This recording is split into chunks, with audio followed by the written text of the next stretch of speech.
Egypt ഒരുപാട് ആരോപണങ്ങൾ മുന്നോട്ട് വെക്കുന്നുണ്ട്. അനൂപ് ചന്ദ്രശേഖരൻ, താങ്കൾ ഇന്നലെ കളി മുഴുവൻ കണ്ടൊരാൾ, രണ്ടുപേരും നമ്മൾ എല്ലാവരും കണ്ടതാണ്. പക്ഷേ നമുക്ക് ഈജിപ്തിന്റെ ആരോപണങ്ങൾ ആദ്യം ഒന്ന് പരിശോധിക്കാം. അതിനുശേഷം എന്താണ് ഇതിന്റെ മറുവാദം എന്ന് കൂടി പ്രേക്ഷകർ പറഞ്ഞു കൊടുക്കാം. ഫ്രണ്ട് റഫറി ആയിരുന്നു ഇന്നലെ കളി നിയന്ത്രിച്ചിരുന്നത്, ഫ്രാൻസോ ലെറ്റക്സിയ. അപ്പോൾ അദ്ദേഹത്തിനെതിരെ ഉയർന്ന പ്രധാന ആരോപണം കടുത്ത പക്ഷപാതിത്വമുണ്ട്, ഒപ്പം ഏകപക്ഷീയമായ തീരുമാനങ്ങൾ അദ്ദേഹം കൈക്കൊണ്ടു. മുസ്തഫ സിക്കോ നേടിയ ഗോൾ വാർ പരിശോധനയിലൂടെ റദ്ദാക്കിയെന്നുള്ള ആരോപണം. അതെ, ഒരു ഗോൾ നേടിയതിനു ശേഷമുള്ള രണ്ടാമത്തെ ഗോളാണ് അത് റദ്ദാക്കിയത്. ലിസാൻഡ്രോ മാർട്ടിനസ്, മർവാനറ്റിയ, അവരുടെ രണ്ടുപേരുടെയും വിവാദം. മർവാനറ്റിയ ഫൗള് ചെയ്തു എന്നുള്ള വിവാദമാണ് അദ്ദേഹം ഉന്നയിച്ചത്.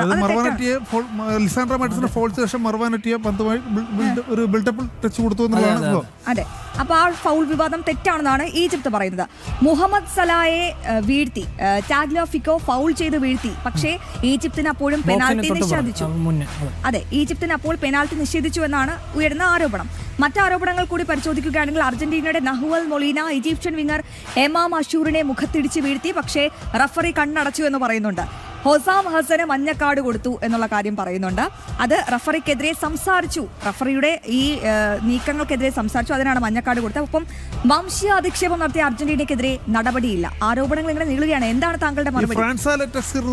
ശരിക്കും പറഞ്ഞാൽ അർജന്റീന ഫാൻസ് എന്നല്ല ഏറ്റവും കൂടുതൽ പേടിച്ചൊരു ആളെന്ന് പറഞ്ഞാൽ ശരിക്കും പറഞ്ഞാൽ ഈജിപ്തിനല്ല, ഒരു 13-ാമനാണ് അർജന്റീന പേടിച്ചത്. മറ്റാരുള്ള ഫ്രാൻസാ ലെറ്റക്സറാണ്. കാരണം മറ്റൊന്നുമല്ല, അദ്ദേഹം ഒരു ഫ്രഞ്ചുകാരനെ റഫറിയാണ്. കാരണം നമുക്ക് എല്ലാവർക്കും അറിയാം, കഴിഞ്ഞ വേൾഡ് കപ്പിന്റെ ഫൈനൽ അർജന്റീനയും ഫ്രാൻസും തമ്മിലായിരുന്നു മത്സരം. കാരണം അതിനുശേഷം ചില വിവാദങ്ങളൊക്കെ ഉണ്ടായി. അർജന്റീന തീർച്ചയായിട്ടും അർജന്റീന ഫാൻസ്, അർജന്റീനയിലെ ചില പത്രങ്ങൾ പോലും പറഞ്ഞു ഫ്രാൻസാ ലെറ്റക്സർ ആണെങ്കിൽ അർജന്റീനയ്ക്ക് എതിരായിരിക്കും മത്സരം ചെയ്യുന്നത്. പക്ഷെ അങ്ങനെ ഒരു സംഭവം, അങ്ങനെ ഒരു പക്ഷപാതപരമായ വിധി എന്ന് പറയാൻ പറ്റില്ല. ഇപ്പം മറ്റേ രണ്ടാമത്തെ ഗോൾ അടിച്ചെന്ന് പറഞ്ഞാൽ, അതായത് മറ്റേ മുസ്തഫ സിക്കോ ഗോളിന് കാരണമായ ഫൗൾ എന്ന് പറയുന്നത് അത് പകൽ പോലെ തെളിഞ്ഞൊരു സാധനമാണ്. ലിസാൻഡ്രോ മാർട്ടിനസ് ഒരു നല്ല ഇതായിരുന്നു, ലിസാൻഡ്രോ മാർട്ടിനസിനെതിരായിട്ട് ഒരു നല്ല ഫൗൾ ആയിരുന്നു. ആക്ച്വലി ഇപ്പം ഈജിപ്റ്റ് ഫാൻസ് ആയാലും മറ്റ് ഫാൻസുകളായാലും ഇപ്പം കളി, അതായത് നിരന്തരമായി ഫുട്ബോളിനെ വീക്ഷിക്കുന്ന ആളുകൾക്ക് ചിലപ്പോൾ ഒരു മറു അഭിപ്രായം ഉണ്ടായിരിക്കാം. പക്ഷേ നമ്മൾ ഇപ്പം പുതിയ VAR നിയമപ്രകാരം നമ്മൾ നോക്കുന്ന സമയത്ത് ഇപ്പം ഈ സിക്കോയുടെ ഗോൾ, അതായത് ആ ഗോളിൻ്റെ ഇതും അതിൻ്റെ കൂടെ ഈ ഹസൻ്റെയും കൂടെ പറയാം. ഹസാൻ മഞ്ഞക്കാർഡ് കിട്ടിയത്. നമ്മൾ എപ്പോഴും ഫുട്ബോളിൽ ഒരു ചിട്ടവട്ടം ഉണ്ട്. ആ ചിട്ടവട്ടത്തിന് പുറത്ത് പോകുന്ന സമയത്ത് ഇപ്പം ഡഗ് ഔട്ട് ഇരുന്ന് എല്ലാവർക്കും മഞ്ഞക്കാർഡ് കിട്ടിയ ഒരു സംഭവമുണ്ട്. ഗ്രൗണ്ടിനകത്ത് ആ 110 ഗ്രൗണ്ടിനകത്ത് റഫറിയുടെ 2 കണ്ണുകൾ എത്തിപ്പെടുക ചിലപ്പോൾ നടക്കുന്ന കാര്യമല്ല. ഇപ്പം ഉദാഹരണത്തിന് ഈ വേൾഡ് കപ്പിൽ തന്നെ ഇംഗ്ലണ്ടിനെ മുഖം സംസാരിക്കുന്നതിന് ചിലപ്പോൾ ഒരു റെഡ് കാർഡാണ് പറഞ്ഞിരിക്കുന്നത്. ശരിക്കും അങ്ങനെ റെഡ് കാർഡ് കിട്ടാത്ത ഒരു പ്ലെയറാണ് ജൂഡ് ബെല്ലിംഗ്ഹാം. പക്ഷെ റഫറി കണ്ടില്ല സംഭവം. അങ്ങനെ പല മത്സരങ്ങൾ അങ്ങനെ സംഭവിച്ചിട്ടുണ്ട്. പക്ഷെ പിന്നെ പറയുന്നത് സലായ വീഴ്ത്തുന്നുള്ള പക്ഷെ അത് റഫറി ഒരു പക്ഷെ കണ്ടു കാണത്തില്ലെന്നാണ് എനിക്ക് തോന്നുന്നത്. പിന്നെ വംശീയാധിക്ഷേപം നടത്തിയെന്ന് ഈജിപ്ത് ആരോപിക്കുന്നതിന് തെളിവുകളൊന്നും തന്നെ ഈജിപ്തിന് ഹാജരാക്കാൻ പറ്റില്ല. പിന്നെ ഈജിപ്തിന്റെ പരിശീലകൻ അപ്പീൽ ചെയ്തു സംഭവം.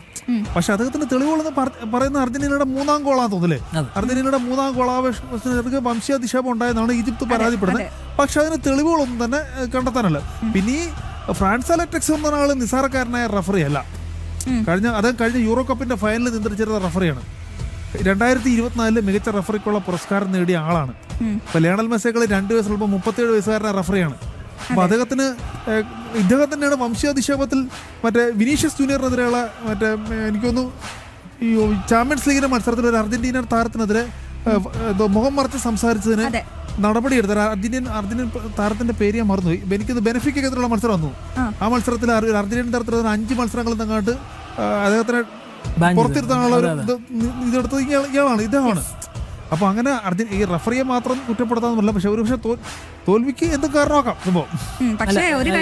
ഈജിപ്ഷ്യൻ കോച്ച് അവസാനം, അതായത് പ്രസ് മീറ്റ് ചെയ്യുന്ന സമയത്ത് കുറച്ച് ആരോപണങ്ങളുണ്ട്. അതിന്റെ കുറച്ച് ഭാഗമുണ്ട്. ഇതിന് പുറമെ, അതായത് നമ്മളൊരു കളി തോറ്റ് കഴിഞ്ഞാൽ നമ്മൾ അക്സെപ്റ്റ് ചെയ്യാൻ പഠിക്കുക എന്നുള്ളത് വലിയൊരു കാര്യമാണ് ഫുട്ബോൾ, പ്രത്യേകിച്ച് ഫിഫ പോലുള്ള ലോകകപ്പിൽ. അപ്പം പുള്ളിക്കാരൻ തോറ്റതിന് ശേഷം പറഞ്ഞ കുറേ കാര്യങ്ങളുണ്ട്. അതായത് എന്തിന് അങ്ങനെയാണെങ്കിൽ അർജന്റീന ജയിപ്പിക്കാനാണെങ്കിൽ എന്തിന് മറ്റു ടീമുകൾ കളിപ്പിക്കുന്ന ഉൾപ്പെടെയുള്ള നമുക്ക് ഒരുപക്ഷെ വിമർശനങ്ങൾ അതിര് വിട്ടു. ഇപ്പം ഫുട്ബോളിനകത്ത് 2 തരത്തിലുള്ള ഫൗളുകളുണ്ട്. ഇപ്പം ഒരാളെ മനഃപൂർവ്വമായി വീഴ്ത്തുന്നതും പന്തിന് വേണ്ടിയുള്ള പന്തിന് വേണ്ടിയുള്ള ശ്രമത്തിനിടയിൽ അറിയാതെ സംഭവിക്കുന്ന ഫൗളുകൾക്ക് ഒരു പക്ഷേ പിഴ വിധിക്കാറില്ല. പിന്നെ പല വീഡിയോയും ഇന്നലെ പരിശോധിച്ചിരുന്നില്ല എന്നൊരു ആരോപണം കൂടി ഉയരുന്നു. ഒരു മത്സരത്തിൽ എല്ലാ വീഡിയോയും പരിശോധിക്കുന്നതല്ല. ഇപ്പൊ അധികം സംശയകരമായ സാഹചര്യങ്ങളുള്ള ഇതാണെങ്കിൽ അപ്പീൽ ചെയ്താൽ ഒരു പക്ഷേ നോക്കും. ഇപ്പം എല്ലാ വീഡിയോയും റഫറിക്ക് അങ്ങനെയാണെങ്കിൽ ആ മത്സരം 90 മിനിറ്റും അശ്വതി നമ്മൾ ഫുട്ബോൾ നമ്മൾ ശ്രദ്ധിക്കേണ്ടത്, അതായത് 90 മിനിറ്റ് വൺസ് വിസിൽ അടിച്ചു കഴിഞ്ഞാൽ ആ ഗ്രൗണ്ട് റഫറിക്ക് സ്വന്തമാണ്. റഫറി പറയുന്നതിന് അപ്പുറം കളി ചലിക്കില്ല. അപ്പോൾ അതിന് പുറത്തൊരു അഭിപ്രായം ഉണ്ടെങ്കിൽ ഇപ്പം ഫിഫ പോലുള്ള വലിയ കളികളിൽ ഇപ്പം നമ്മൾ VAR പോലത്തെ സാധനങ്ങൾ പരിശോധിക്കും. പക്ഷെ എന്നാലും റഫറിയുടെ വാക്കാണ് അവസാന വാക്കല്ലേ ചേട്ടാ. അപ്പം അത്തരത്തിൽ വരുന്ന സമയത്ത് അതിനാണ് അത്തരത്തിലൊരാളിനെ അവിടെ നിർത്തിയിരിക്കുന്ന രണ്ട് സൈഡുകളിൽ മറ്റ് റഫറിമാരുള്ളത് എല്ലാം ഉള്ളത്, ലൈൻ റഫറിമാരെല്ലാം ഉള്ളത് അതുകൊണ്ടാണ്. അപ്പോൾ അതിന് ഉള്ളിൽ നിന്ന്, അതായത് ചിട്ടക്കകത്ത് നിന്ന് കളിക്കാൻ ടാക്ലിങ് പല വിധത്തിലുണ്ട്. ഇപ്പം പന്തുമായിട്ട് ഒരു കളിക്കാരൻ പന്തുമായിട്ട് പോകുമ്പോൾ തന്നെ പന്തിൽ തൊട്ടുള്ള ടാക്ലിങ്, അല്ലാതെ ബോഡി പിടിച്ചുള്ള ടാക്ലിംഗ് ഉണ്ട്. അപ്പം അങ്ങനെയുള്ള പന്തുമായിട്ടുള്ള ടാക്ലിങ്ങിനിടയ്ക്കാണെങ്കിൽ പക്ഷേ വീഴുവാനും ചിലപ്പോൾ ഒരു പക്ഷേ വലിയ കളിക്കാരന് വലിയ ശിക്ഷയോട്ട് പോകത്തില്ല, ചിലപ്പോൾ കിക്കുകൾ അനുവദിക്കായിരിക്കും. പക്ഷെ മറ്റേത് കാർഡുകൾ അനുവദിക്കുന്നതാണ്. അല്ലാതെ അപ്പൊ ഈ ആരോപണങ്ങളൊക്കെ പൊള്ളയായ വാദങ്ങളാണ് എന്നാണ് നമുക്ക് പൊള്ളയായ ആരോപണങ്ങളെന്നല്ല, ചിലതിലൊക്കെ കാര്യമുണ്ടാക്കും. പക്ഷെ റഫറിക്ക് ചില പിഴവുകൾ പറ്റിയിട്ടുണ്ട് എന്ന് നമുക്ക് അനുമാനത്തിലേക്ക് എത്താം അല്ലേ. പുറമെ തള്ളിക്കളയാൻ പറ്റത്തില്ല, ചില പിഴവുകൾ പറ്റാം എല്ലാ മത്സരങ്ങൾക്കും. പക്ഷേ ഇത് സ്വാഭാവികമാണ്. ഇത് ഫിഫ മാത്രമല്ല, ഞാൻ പറയുന്നത് അർജന്റീന, ഈജിപ്റ്റ് മാത്രമല്ല, എല്ലാ കളികളിലും ഇത് സ്വാഭാവികമാണ്. അതായത് റഫറിയുടെ കണ്ണെത്താൻ സാധിക്കില്ലെന്ന് അനുപേട്ടൻ പറഞ്ഞത് സ്വാഭാവികമാണ്, എല്ലാ കളികളും സംഭവിക്കുന്നത്. നമുക്ക് വളരെ പെട്ടെന്ന് മാർക്ക് ഇടാം. എത്ര മാർക്ക് കൊടുക്കും ഇന്നലത്തെ മാച്ചിന്? ആയിരിക്കും അല്ല 9.5 കൊടുക്കും. 9.5. അനൂപ് ചന്ദ്രശേഖരൻ 9.5 ഇടണമെങ്കിൽ എത്രയായിരുന്നു? ഞാൻ 9.5 ഇടും. കാര്യം എനിക്കിപ്പം 10 കൊടുക്കുന്ന ആഗ്രഹമുണ്ട്. പക്ഷെ ഇത്തരത്തിലുള്ള ആരോപണങ്ങൾ മറ്റു കാര്യങ്ങളൊക്കെ കൊണ്ട്, കാര്യം ഫൈനൽ മാച്ച് അല്ലെങ്കിൽ ഏതൊരു ഗെയിമിന്റെയും അവസാനത്തെ ഒരു കളി നടക്കുന്നതിന് അത്രയും ആകാംക്ഷയും അത്രയും എനർജറ്റിക് ആയിട്ടാണ് കലാശം എന്നൊക്കെ പറയുന്ന രീതിയിലായിരുന്നു. കഴിഞ്ഞ വേൾഡ് കപ്പിന്റെ ഫൈനലിൽ എനിക്ക് ഫ്രാൻസ് അർജന്റീന മത്സരം ഏറ്റവും കൂടുതൽ ത്രില്ലടിപ്പിച്ച ഒരു മത്സരം. കാരണം 69 മിനിറ്റ് വരെ ഒരു ടീം പിന്നിൽ പോവുക, അതിനുശേഷം 13 മിനിറ്റിൽ 3 ഗോൾ അടിച്ച് തിരിച്ചു വരിക. സമാനമായിട്ടുള്ള സാധനം ഇത് 12 മിനിറ്റിലാണ് 12 തിരിച്ചു വരിക. ഇത് നടക്കാൻ പറ്റുന്ന ഒരു സാഹചര്യമാണ്. അർജന്റീന പോലുള്ള ടീമിന് അതൊരു പറ്റത്തില്ല. കാരണം ലാറ്റിൻ അമേരിക്കൻ ടീമുകളൊക്കെ സാധാരണ 1 ഗോളിൽ 2 ഗോൾ വീണ ശേഷം തളർന്നു പോകുന്ന അവസ്ഥയാണുള്ളത്. പക്ഷെ ഇവിടുന്നൊക്കെ വളരെ വ്യത്യസ്തമായിട്ട്, പക്ഷെ അതിൽ കാണേണ്ടത് അർജന്റീനയുടെ ഒരു നാഷണാലിറ്റിയുടെ ഒരു സംഭവമുണ്ട്. അവരുടെ നാഷണൽ കളറിൽ അവർ ഇട്ട് വരുമ്പോഴത്തേന് അവരൊരു പ്രത്യേകമായ ഒരു കെട്ടുറപ്പും ഒരു എനർജി ഒക്കെ അവർ കീപ്പ് ചെയ്യുന്നത്. പ്രത്യേകിച്ച് വേറൊരു പ്രശ്നമുണ്ട്. അവിടുത്തെ അറ്റ്ലാന്റയിലാണ് മത്സരം നടന്നത്. അവിടുത്തെ ഗ്രൗണ്ടിന്റെ അവിടുത്തെ കാണികളുടെ ഒരു സംഭവമാണ്. അപ്പം ഹിസ്പാനിയൻസ് ഒക്കെ ഒത്തിരിയുള്ള സ്ഥലങ്ങളാണ്. അതുകൊണ്ട് തന്നെ ആളുകൾ അർജന്റീനയ്ക്ക് ഗാലറിയുടെ പിന്തുണ അതിഭയങ്കര അലകടലിൽ തീർക്കുമായിരുന്നു. അതെ, ഇന്നലെ അനൂപ് ചന്ദ്രശേഖരനൊക്കെ അങ്ങനെയായിരുന്നു വീട്ടിൽ. എന്തായാലും നമുക്കൊരു കാര്യം, രണ്ടുപേരും 9.5 ആണ് ഇട്ടിരിക്കുന്നത്. ഞാനൊരു 7 മാർക്ക് വേണ്ട, ഒരു 8.5 കൊടുത്തേക്കാം. ശരി, അപ്പൊ നമുക്കൊരു കാര്യം ചെയ്യാം. വളരെ പെട്ടെന്ന് മറ്റൊരു മത്സരം കൂടി ഇതിൽ മുങ്ങി പോകരുത്. കൊളംബിയ ആൻഡ് സ്വിറ്റ്സർലൻഡ് എങ്ങനെ ഉണ്ടായിരുന്നു കളി? എന്തൊക്കെയായിരുന്നു മെറിറ്റ്സ് ആൻഡ് എന്തൊക്കെയായിരുന്നു ഡിമെറിറ്റ്സ്? നമ്മൾ ആ കളിയുടെ റിസൾട്ട് എന്താ നമ്മൾ കണ്ടായിരുന്നു. പെനാൽറ്റിയിലാണ് സ്വിറ്റ്സർലൻഡ് ജയിച്ചത്. കൊളംബിയ നല്ല രീതിയിൽ കളിക്കേണ്ട ഒരു കളി അവർ വേണ്ട രീതിയിൽ പെർഫോം ചെയ്തില്ലെന്ന് പറയേണ്ടി വരും. അതായിരുന്നു നമ്മൾ ഫസ്റ്റ് ഹാഫിലും സെക്കൻഡ് ഹാഫിലും കണ്ടത്. സ്വിറ്റ്സർലാൻഡിന് ഇതൊരു ഭാഗ്യം കൊണ്ട് കിട്ടിയതാണെന്ന് നമുക്ക് വേണമെങ്കിൽ പറയാം. അത് വളരെ ചുരുക്കത്തിൽ പറഞ്ഞ് അവസാനിപ്പിക്കുന്ന അതായിരിക്കും. സ്വിറ്റ്സർലൻഡിന്റെ ഭാവി ഇനി എന്തായിരിക്കും? അർജന്റീനയ്ക്കൊപ്പമാണ് സ്വിറ്റ്സർലൻഡിന് കളിക്കാൻ പോകുന്നത്. അങ്ങനെയാണെങ്കിൽ എന്താകും സംഭവിക്കുക? സ്വിറ്റ്സർലൻഡ് എത്ര ഒരു 600 ശേഷമാണ് ഒരു വേൾഡ് കപ്പിന്റെ ക്വാർട്ടർ ഫൈനൽ കളിക്കാൻ വേണ്ടി പറഞ്ഞത്. സ്വിറ്റ്സർലൻഡിന്റെ പുറത്ത് പറഞ്ഞാൽ ഭയങ്കരമായ ഡിഫൻസ് ആണ്. എനിക്കത് കഴിഞ്ഞ വർഷമോ കഴിഞ്ഞ വേൾഡ് കപ്പ് 2018 22 പോർച്ചുഗലിനോട് 6 ഗോളിനകത്ത് അതിനൊരു അബോധമുള്ളൂ. പക്ഷേ അർജന്റീനയ്ക്ക് നല്ല എതിരാളിയാണ് സ്വിറ്റ്സർലൻഡ്. കടുകട്ടി പ്രതിരോധമാണ്. ഇതുവരെ ഉണ്ടായിരുന്ന എതിരാളികളൊന്നും അർജന്റീനയ്ക്ക് എത്ര അങ്ങനെയല്ല. വേൾഡ് കപ്പ് ഉള്ളൊരു വേദി വെറും മോശം ടീം വേൾഡ് കപ്പ് ടീമല്ല. പക്ഷേ ആരോപണങ്ങൾ ഉയരുന്നുണ്ട്. അർജന്റീനക്കാരാ നറുക്കെടുപ്പ് കൂടാണ് ഇത്. ഇവർക്ക് ഞാൻ ശ്രദ്ധിച്ചിടത്തോളം ഇവർക്ക് ഭാഗ്യം, ഭയങ്കര ഭാഗ്യം.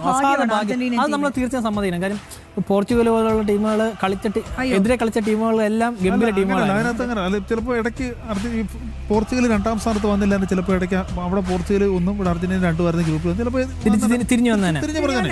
അപ്പോൾ കളികളിലെ ചില അല്ല, എനിക്ക് ഈ സ്വിറ്റ്സർലാൻഡ് കൊളംബിയയിൽ ചേർക്കുന്ന സാധനം, അതായത് ഈ സ്പെയിന്, ബെൽജിയം, ഫ്രാൻസ് ഉണ്ട്. അപ്പോൾ ആ ടീമുകൾ പുറമെ, അതായത് തൊട്ട് താഴെയാണ് കൊളംബിയയിലേക്ക് കിട്ടിയ ഏറ്റവും കൂടുതൽ ഗോള് അടിക്കാനുള്ള ചാൻസുകൾ കിട്ടിയത്.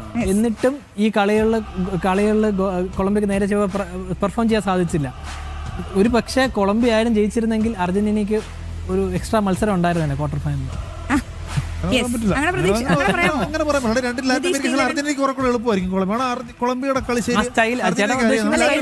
അർജന്റീനിയൻ ഫാൻ ആവുന്നുണ്ടോ എന്ന് എനിക്കൊരു സംശയം ഇല്ലാതില്ല. എന്താ നിതീഷ്? അല്ല, ഇന്നത്തേക്ക് ചേട്ടൻ എന്ത് പറഞ്ഞാൽ നമ്മൾ അംഗീകരിക്കാം. കാര്യം അർജന്റീന അത്തരത്തിലുള്ള ഒരു ആവേശത്തിലാണ് ജയിച്ചത്. ഡിപ്ലോമാറ്റിക് വേ ഓഫ് ഡീലിംഗ് ആണ്. അപ്പൊ സ്വിറ്റ്സർലൻഡിനെയും കൊളംബിയയെ പറ്റി പറയാനുള്ളത് ഇതാണ്. എന്തെങ്കിലും ആഡ് ചെയ്യാനുണ്ടോ? ഇല്ല, ഇത് നിലവിൽ ആഡ് ചെയ്യില്ല. കാര്യം അത്തരത്തിലൊരു കാര്യം നമ്മൾ തുടക്കത്തിൽ ഈ കളി കണ്ടതിന് ശേഷമാണ് അത് കണ്ടത്. അപ്പം സോ അത് ഡ്രൈ ആയിട്ട് ഫീൽ ചെയ്തു എനിക്ക്. ശരി, അപ്പൊ നമുക്ക് വളരെ പെട്ടെന്ന് മാർക്ക് ഇടാം. എത്ര മാർക്ക് ഇടാം? അതൊരു 6.5 ഇടാം. Mark 7 mark. എന്ത് പറ്റി 7 മാർക്ക്? 7 മാർക്ക് കൊടുക്കാല്ലേ? നിതീഷ് പറയുന്ന പോലെ അത്ര മോശമായിട്ടുള്ള കളിയൊന്നും മോശമല്ല, പക്ഷേ ഗോൾ വീണില്ല. അതൊക്കെ ഒരു ഗോൾ രഹിതമായ വ്യക്തികളെ നമുക്ക് വേണമെങ്കിൽ ചൂണ്ടിക്കാട്ടി അവരെ പേര് പറഞ്ഞ് അവരുടെ പെർഫോമൻസ് പറയാം. പക്ഷെ എനിക്കൊരു അഭിപ്രായം അതിനകത്ത് ഇന്നത്തെ മത്സരത്തിനകത്ത് ഇന്നലത്തെ മറ്റേ റോഡ്രിഗസിനെ ജെയിംസ് റോഡ്രിഗസിനെ നേരത്തെ പിൻവലിച്ചു. പക്ഷെ റോഡ്രിഗസ് ഉണ്ടായിരുന്ന ഒരു പക്ഷേ ഷൂട്ടൗട്ടിലൊക്കെ ഒരു പക്ഷെ പോകേണ്ടി വരത്തില്ല. അല്ലെങ്കിൽ ഷൂട്ടൗട്ട് ആണെങ്കിലും റോഡ്രിഗസ് മറ്റേ കൊളംബിയയുടെ ഒരു പ്രോമിസിങ് സ്ട്രൈക്കർ ഇതായിരുന്നു. അപ്പം റോഡ്രിഗസ് ഉണ്ടായിരുന്ന ഒരു പക്ഷേ ആദ്യത്തെ കിക്ക് തന്നെ പുള്ളി എടുക്കാൻ. ഒരു പക്ഷേ ആ കിക്ക് കൂടെ കൊളംബിയയ്ക്ക് ഒരു മാനസികമായി തന്നെ മുൻതൂക്കം കിട്ടിയേനെ.